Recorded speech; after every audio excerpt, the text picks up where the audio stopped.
Bueno, en este pequeño video vamos a hablar sobre una de las formas de transporte de contaminantes que se da principalmente en zonas periurbanas de nuestro partido debido a la aplicación de plaguicidas. Estamos hablando de aplicación de plaguicidas que se producen a través de pulverizaciones, ¿bien? O sea que este caso no aplicaría para plaguicidas que se colocan en forma sólida, por ejemplo. Y, y en realidad lo que uno hace cuando uno pulveriza un plaguicida es generar un aerosol de microgotas que están dispersas en la atmósfera y tienen la capacidad de transportarse produciendo deriva. Ahora vamos a ver qué es lo que significa la deriva. Bueno, la deriva es el transporte de un producto químico más allá del sitio de aplicación. Y nosotros vamos a trabajar o a estudiar principalmente lo que es la deriva primaria. La deriva primaria ocurre inmediatamente luego de la aplicación del producto y durante la aplicación del producto, como menciona aquí la definición. O sea que, ¿qué no incluye esta definición, la deriva primaria? Bueno, no incluye el transporte del producto luego de la aplicación, luego de que ha llegado a algún sitio objetivo o se ha depositado en alguna matriz, ya sea como un suelo, una planta. Entonces, en función de eso podemos definir lo que sería la deriva secundaria, que es una vez que un producto, un plaguicida, llega a un suelo, puede revolatilizarse, o sea, pasar de la fase líquida o de una fase que esté absorbida a un sólido a la fase gaseosa y transportarse hacia otro lugar. Eso vendría a ser deriva secundaria. Otra forma de eh, transporte secundario podría ser cuando las partículas de suelo que tienen en su superficie estos plaguicidas son arrastrados por el escurrimiento superficial, por el agua que escurre sobre una superficie luego de una lluvia.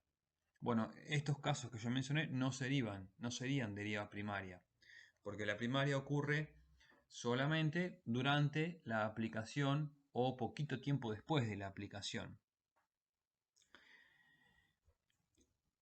Bueno, ¿y qué es lo que determina la deriva? Bueno, dijimos que la deriva era la posibilidad de un producto de alcanzar una zona para el cual no estaba pensado o no se espera que alcance. Si yo quiero aplicar un plaguicida sobre una planta y hay un 10% del plaguicida que no alcanza esa planta, sino que se va a zonas aledañas donde yo no deseo que el plaguicida vaya, bueno, eso es lo que sería la deriva. Y depende de dos factores. Básicamente lo que hay que analizar es la posibilidad que tiene el plaguicida para sedimentar, ¿no? O sea, esas pequeñitas gotas que estamos formando, si sedimentan en su totalidad, en este caso no habría deriva, o en el caso en que no sedimenten y se desplacen de manera horizontal al suelo. Bueno, en este caso habría deriva de tipo primaria, ¿no? Ahora, ¿por qué se desplazarían en términos horizontales? Bueno, las máquinas de aplicación o las personas o los aviones se desplazan horizontalmente para poder barrer determinadas extensiones de territorio. Entonces, esas gotas que salen de un mosquito o que salen de un avión, de una avioneta, tienen una velocidad horizontal en dirección al desplazamiento de la maquinaria que se está utilizando. Por lo tanto, no van a caer en el mismo sitio de aplicación donde se liberan de los picos, sino que van a estar en movimiento. El movimiento va a tener una componente horizontal ese movimiento.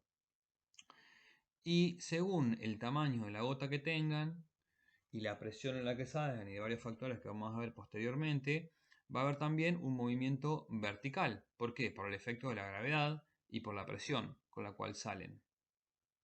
Entonces, este balance entre movimiento horizontal y movimiento vertical va a ser lo que determine el nivel de la deriva. Bien, entonces a lo que nos falta estudiar, básicamente un poco en profundidad, es decir, bueno, ¿cuáles son los factores que afectan que una gota sedimente o que una gota se desplace horizontalmente de manera indefinida en el tiempo? Acá tenemos los factores condicionantes que modifican la cantidad de deriva primaria. Entonces recordemos que la deriva es la cantidad de un compuesto químico que no llega al sitio objetivo, dígase suelo o planta, sino que se transporta más allá del lugar de donde yo deseo la aplicación de este plaguicida. Entonces, los factores que condicionan mi posibilidad de deriva son la viscosidad del aire, el tamaño y masa de la gota que estoy generando, de mi gota microscópica, y la velocidad relativa aire-gota. Bien. Pensemos que si una gota debe sedimentar, la velocidad con la cual va a sedimentar no va a ser la misma si estamos en un medio que es más viscoso o menos viscoso.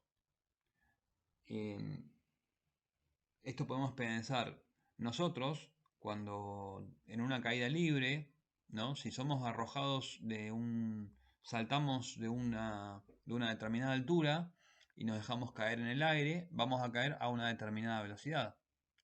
Ahora, si caemos en el agua, bueno, es un fluido mucho más viscoso, por lo tanto vamos a caer a una velocidad menor.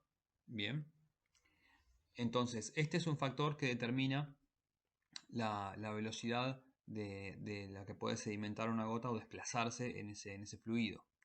Bueno, el tamaño y la masa es algo fundamental de la gota. Fíjense que cuando el tamaño aumenta y por ende la masa de la gota aumenta, entonces se vuelve más pesada.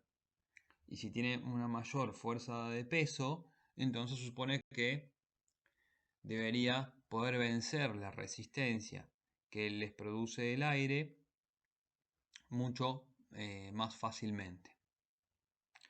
Y la velocidad relativa aire-gota. La pregunta es, ¿la gota se desplaza a la misma velocidad que el aire o no? Bueno, en función de eso puede condicionar la posibilidad de la deriva. Vamos a ver de qué depende cada una de estas dos fuerzas. La fuerza de arrastre horizontal, ¿sí? Y la fuerza de la gravedad que condicionan la dirección de la gota. Bien, entonces la fuerza de arrastre de la gota va a estar dada se va a definir como 3 por la letra pi, ¿sí? Que es el número pi, básicamente, el que todos conocemos, multiplicado por la viscosidad dinámica del aire, o sea que es el aire en movimiento, la viscosidad que tiene en ese momento, y a su vez el diámetro de la gota y finalmente la velocidad de la gota. O sea que en la velocidad sería relativa con el aire. Entonces, ¿qué quiere decir? Que en este caso, si la viscosidad dinámica del aire es elevada, es un medio muy viscoso, la fuerza de arrastre quiere decir que va a ser mayor. Bien, ¿por qué? Porque la gota no va a poder penetrar y sedimentar. Bien. Ahora, si el diámetro de la gota es grande, bueno, también la velocidad de arrastre va a ser grande porque hay una mayor masa que está siendo impulsada en la dirección horizontal a la salida del pico de la gota, ¿no? Entonces, esa fuerza de arrastre va a ser superior.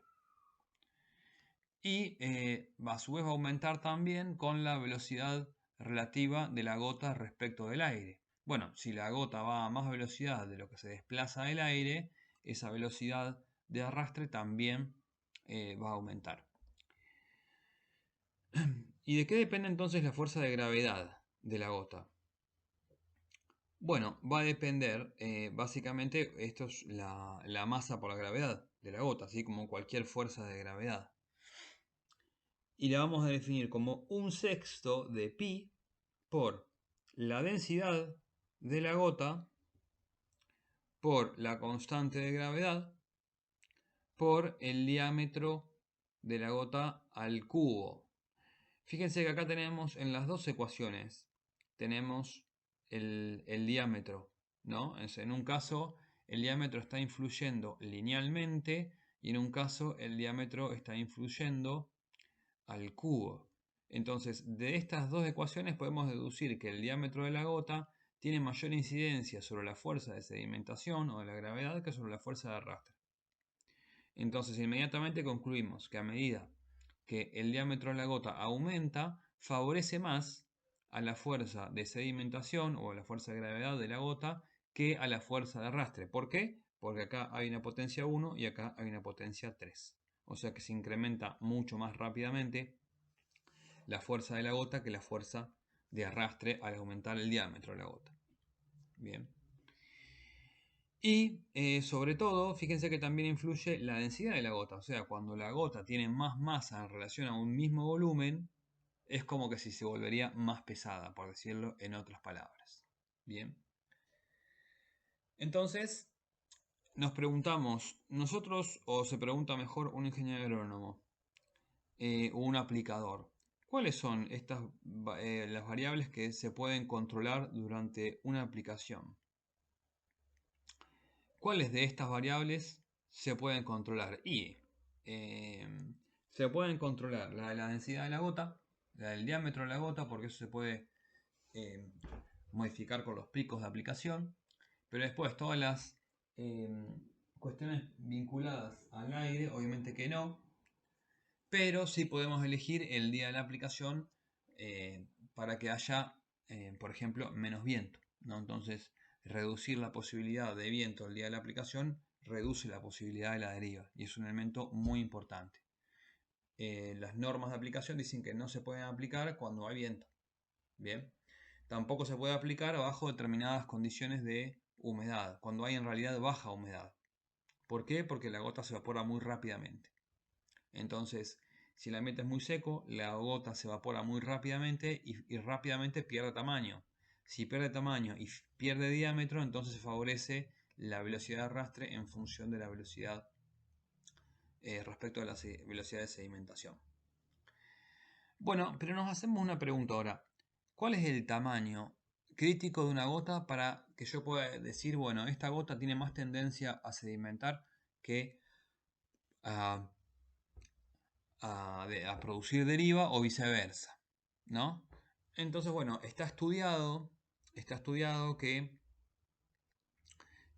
gotas que tienen un tamaño menor a 100 micrómetros, o sea, gotas más chicas a 100 micrómetros, vendría a ser esta proporción de acá,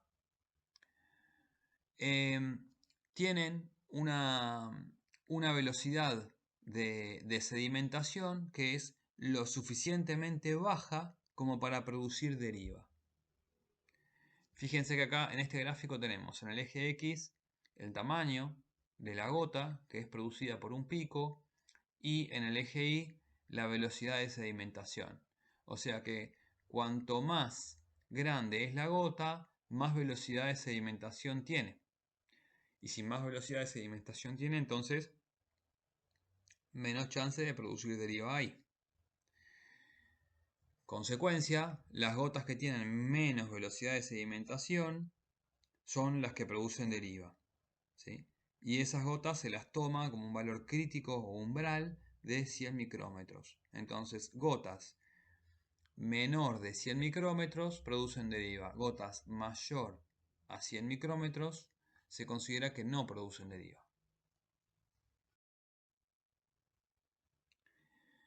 ¿Cómo se hace si uno aplica frecuentemente en en campos y quiere estudiar la distribución de las gotas, ¿cómo se hace para poder analizar cuáles son los tamaños de las gotas que yo estoy generando con mi aplicación? Porque en función de eso yo puedo controlar la deriva, es decir, no, en esta aplicación estoy generando gotas muy chiquitas, debo aumentar el tamaño de la gota para producir menos deriva.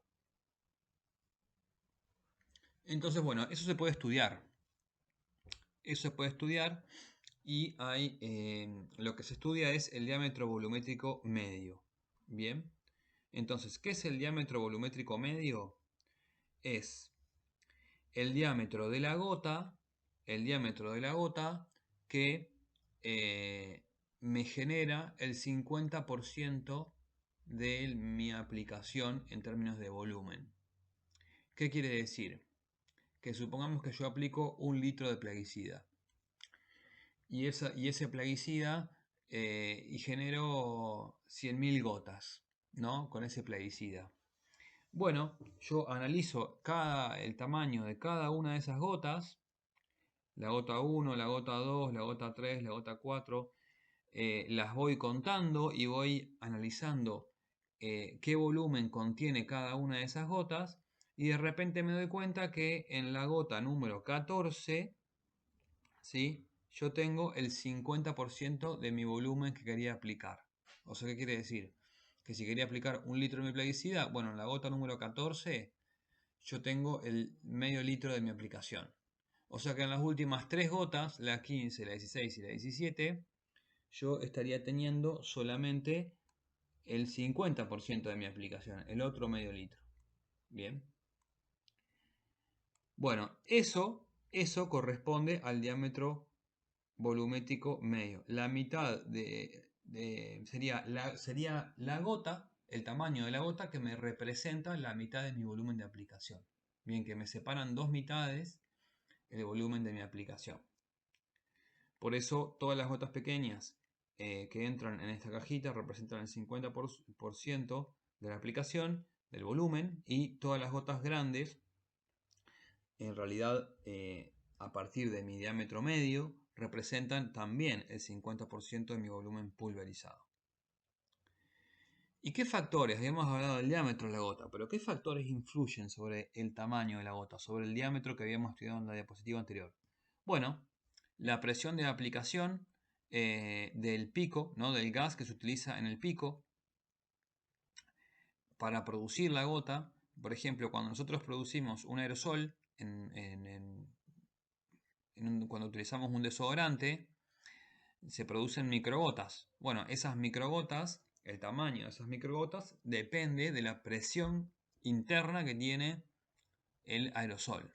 Bien, entonces básicamente es cuanto a mayor presión, baja el tamaño de la gota. Habrán visto que a veces cuando los aerosoles se quedan sin presión, escupe unas gotas bastante más grandes. Bueno, ahí tiene una evidencia empírica de que a mayor presión, menor tamaño de la gota. Otro factor que influye sobre el tamaño de la gota es la velocidad de evaporación. Yo lo mencioné un poquito por arriba en la diapositiva anterior. Si la gota se evapora muy rápidamente, pierde diámetro, pierde masa, ¿no? Por lo tanto, favorece el desplazamiento horizontal respecto de el vertical o de la sedimentación. ¿Y cuándo ocurre que la velocidad de evaporación aumenta? Y bueno, con climas con elevada temperatura, la volatilización o la evaporación es más rápida. Con climas de baja humedad ocurre algo similar. Cuando hay elevado viento, la gota también se evapora más rápidamente. Todo esto son factores que aumentan la velocidad de evaporación de la gota y que durante una aplicación tienen que ser considerados. Bueno, y a su vez, la composición de la gota influye también sobre el tamaño. ¿Por qué? Porque la posibilidad de agregarle agentes químicos que modifiquen la tensión superficial del agua, que es el solvente universal que se utiliza por excelencia para hacer cualquier tipo de solución, ¿no?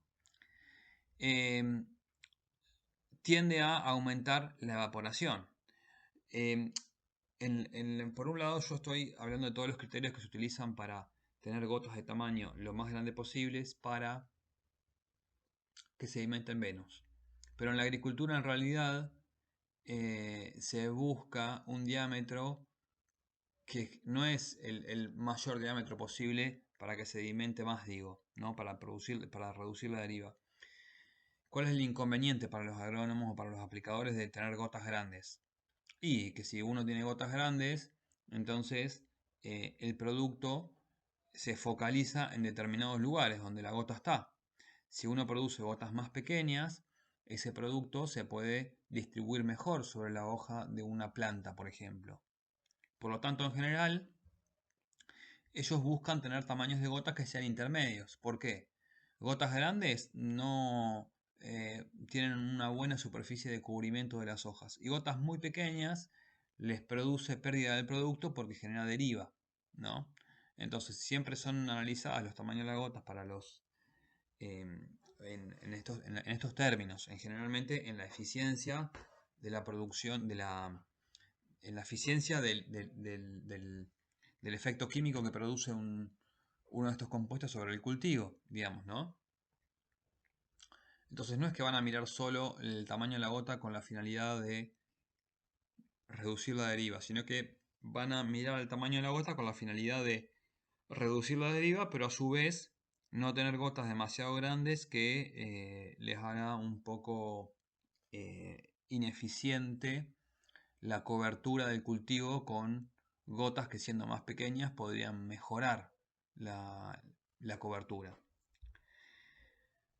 Bien, entonces, como mencionamos en la diapositiva anterior, se considera un tamaño límite de la gota de 100 micrómetros, ¿sí? Como un tamaño umbral a partir del cual no se produce deriva, o bien la deriva es muy baja. Bien. Bueno, ¿cómo hacemos entonces para estudiar esta distribución que acabamos de mencionar? Bueno, esta distribución de gotas, o sea, cuando uno hace una aplicación puede estudiar cuántas gotas del tamaño número 1 fueron generadas, cuántas gotas del tamaño número 2, cuántas del 3, cuántas del tamaño 4, en fin, y calcular el diámetro volumétrico medio. Como habrán visto, esta cuestión del tamaño de la gota y la posibilidad de controlar la deriva depende de muchos factores. Ya mencionamos los climatológicos, mencionamos factores técnicos también, ¿no?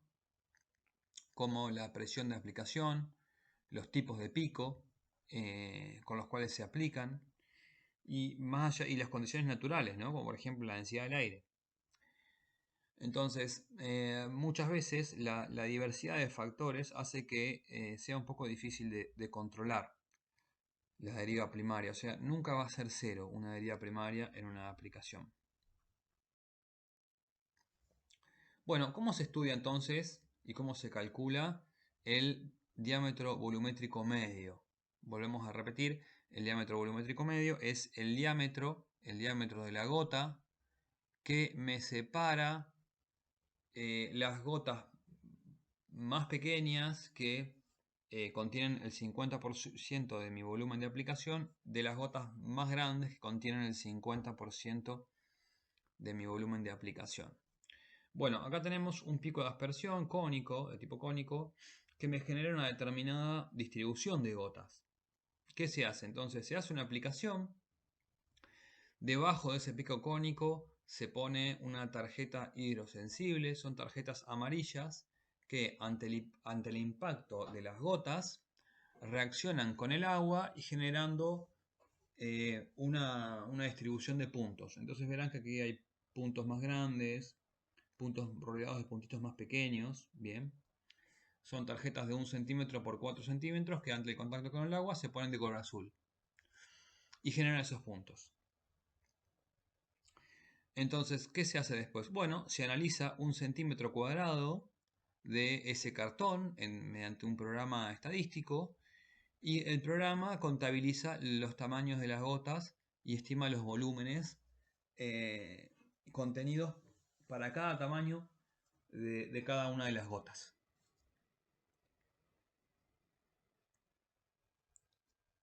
Y es así que cuenta, por ejemplo, el número de impactos con diámetro menor a 100 micrómetros por centímetro cuadrado. Bien, ¿y por qué era importante este valor? Bueno, porque era el que dijimos recién que efectivamente considerábamos que era el que producía mayormente la deriva. Bien. Bueno, también te cuenta, por ejemplo, la cantidad de impactos con diámetro menor a 200 micrómetros. Si uno quiere, por ejemplo, tener un dato, ¿no? Entonces, bueno, en este caso, menores a 100 micrómetros fueron 218 impactos en ese centímetro cuadrado. Y menores a 200 micrómetros fueron 280 impactos totales. Y fíjense que además estima la cantidad de volumen total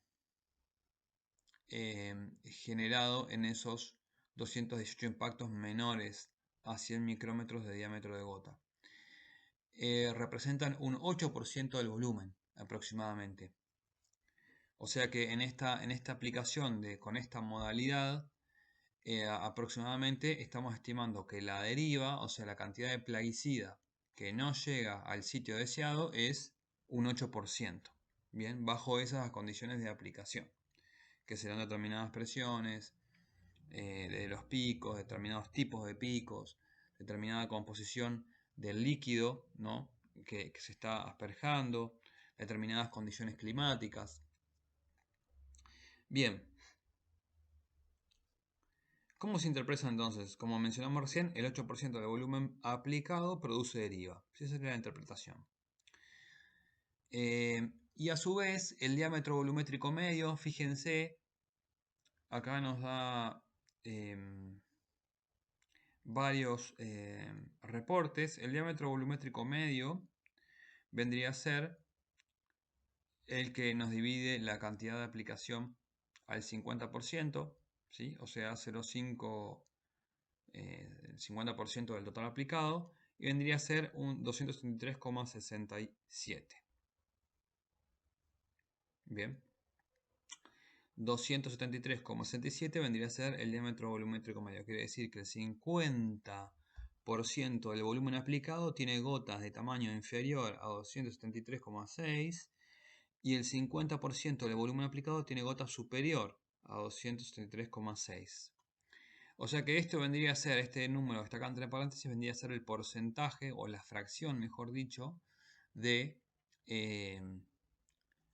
volumen aplicado, ¿no? Entonces, cuando hay un volumen aplicado de un 10% que tiene tamaños de gotas inferior a 108 micrómetros, ¿sí? Esas son unidades de micrómetros, y un volumen del 90% del líquido aplicado que tiene tamaños de gota inferiores a 522 micrómetros. Bien, si quieren más información, hay un trabajo de Bogliani que analiza las poblaciones agrícolas y terrestres y a su vez también el trabajo de Leiva realiza un recuento y tipificación de los impactos. Bien, está un poco más detallado, pero con esto me parece que alcanza. Bueno, ¿qué sería una distribución de gota? Que esto parecería algo medio abstracto.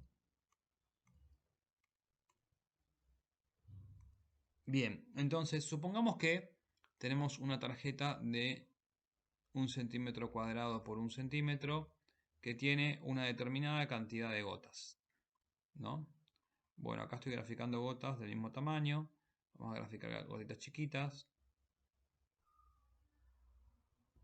con una determinada distribución. Vamos a graficar gotas más grandes. Vamos a hacer una raya para indicar cuáles son la cantidad de gotas más grandes. Bien. Bueno, entonces, ¿qué significa? Bueno, supongamos que yo tengo gotas, para hacerlo más simple, gotas de 3 tipos de tamaños distintos.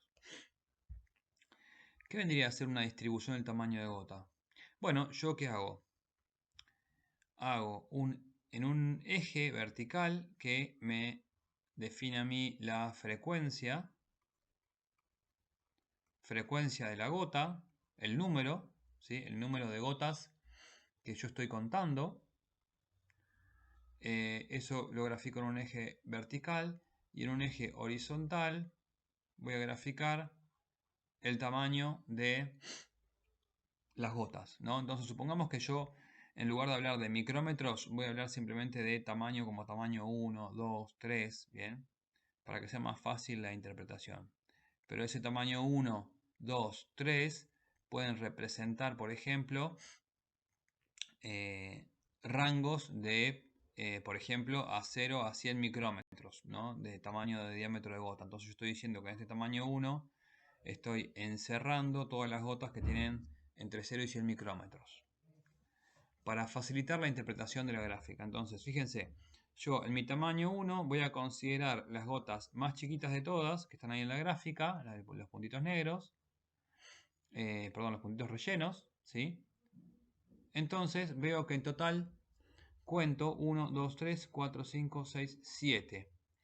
7 puntitos vinculados al tamaño 1. Entonces yo divido mi eje y en fracciones equidistantes. Tengo 1, 2, 3, 4, 5, 6, 7. Acá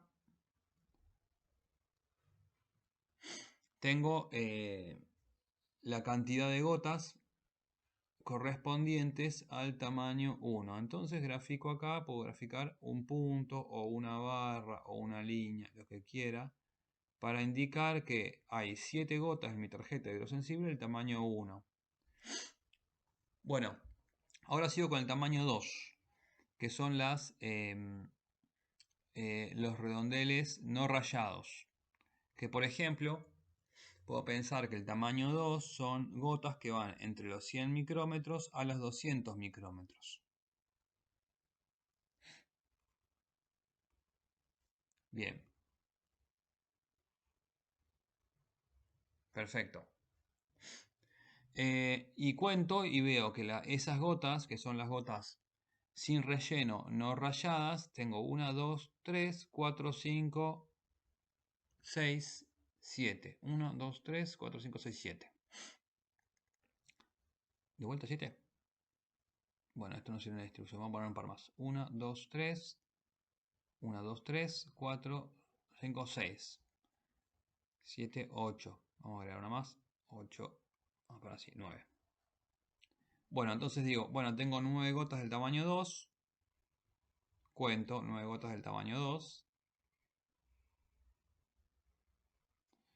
Y por último cuento las gotas que son de tamaño más grandes de todas. Supongamos las del tamaño 3 que van de 200 a 400 micrómetros. Bien.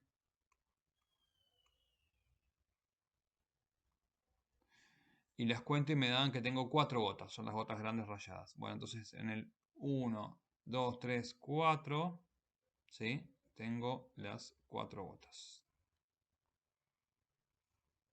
Bueno, esto que yo acabo de dibujar así, estas tres gráficas, estas tres líneas verticales presentan algo parecido a lo que sería una gráfica de distribución de las gotas, donde básicamente se representa la frecuencia quiere decir la cantidad, pero en lugar de tomar rangos, como tomé yo recién, 1, 2 y 3, se grafican directamente el tamaño de la gota específico.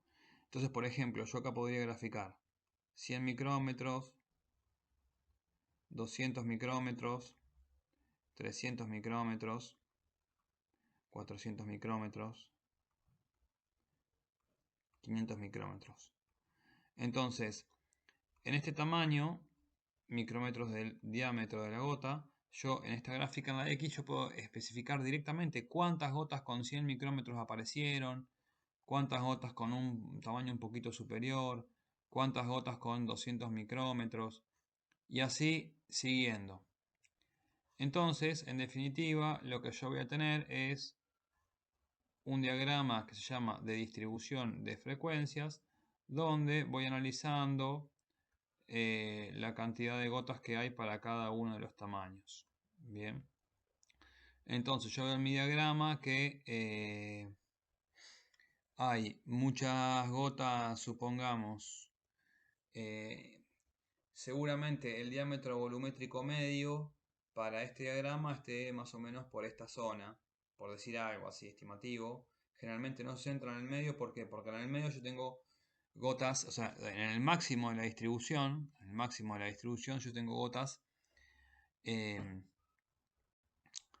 hacia la izquierda, hacia volúmenes menores que contienen menos volumen, ¿no? Menos volumen. Entonces sería lógico que el diámetro volumétrico medio, o sea, el correspondiente al 50% del volumen, no esté centrado en la distribución, sino que esté corrido hacia la derecha, para juntar más gotas de pequeño tamaño en comparación con las gotas de tamaño grande. Bien, bueno, entonces esto vendría a ser una gráfica de distribución del tamaño de las gotas. Del tamaño de gotas.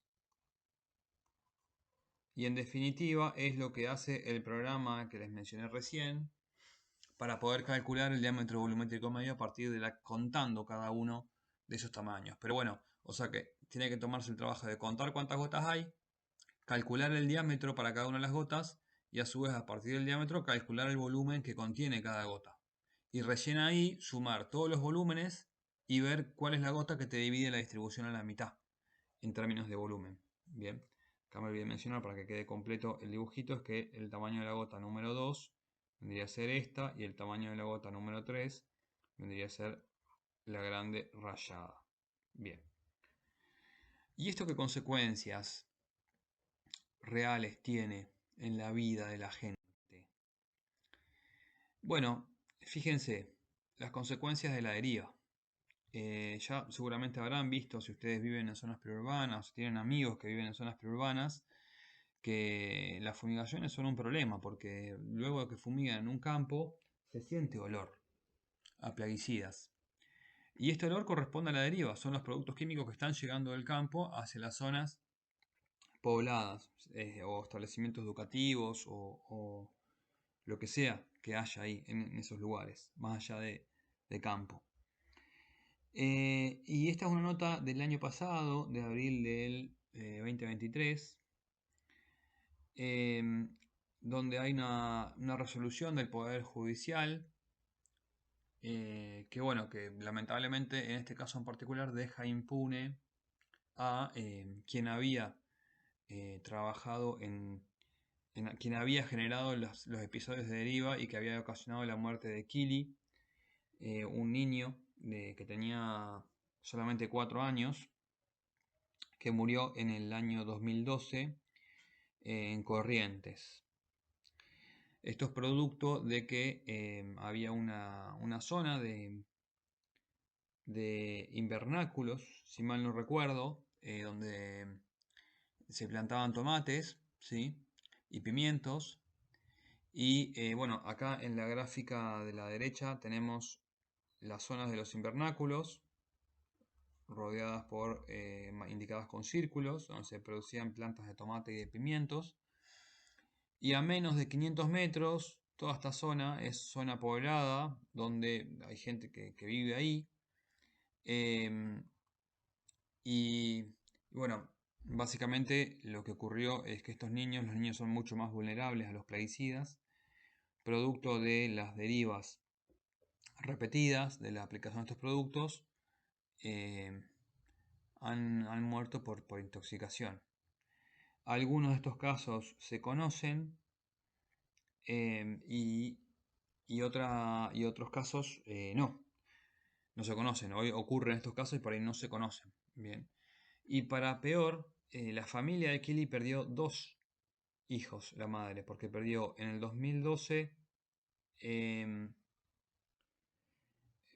a Kili, pero a su vez Antonella, la hermana mayor de Kili, falleció en el año 2021 también de cáncer, producto de estas fumigaciones, ¿no? Así que una familia doblemente golpeada por la deriva de estos plaguicidas y seguramente el mal empleo de estos plaguicidas.